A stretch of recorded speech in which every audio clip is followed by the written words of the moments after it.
this will be a great confidence booster for the buyers. It should also introduce some accountability and transparency in the working of Indian real estate companies. And perhaps if it does intend to include all agencies, whether the government or the local bodies, or it is also the construction agencies and contractors who are large and otherwise in this country.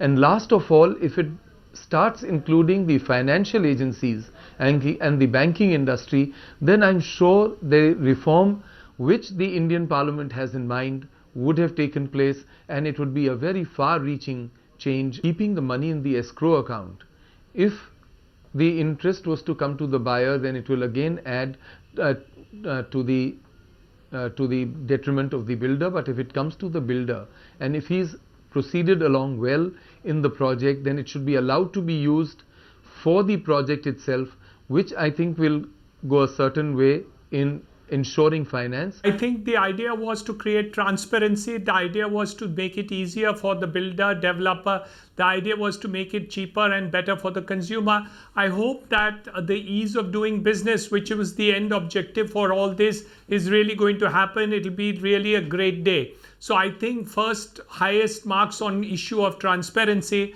Now the ease of doing business needs to be examined very, very carefully, and we hope that that comes true very quickly. It attempts to essentially ensure that consumers have rights. It essentially attempts to clean up the industry by making sure the fly-by-night guys who are giving the entire industry a bad name are no longer finding an ecosystem to survive.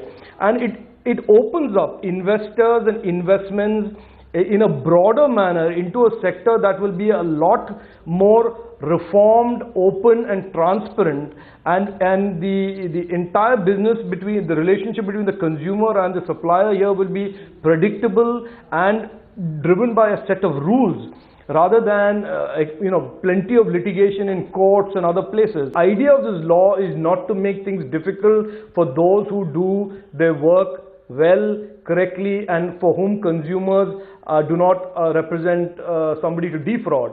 The idea of this bill is only to target and remove from this industry those who have made it a business of defrauding consumers and putting the consumers at a disadvantage. Find us on Facebook at facebook.com/etnow, and don't forget to click the like button. You can also follow us on Twitter at etnowlive. To stay updated with all our programming, hit the subscribe button on our YouTube channel by logging on to youtube.com/user/etnow.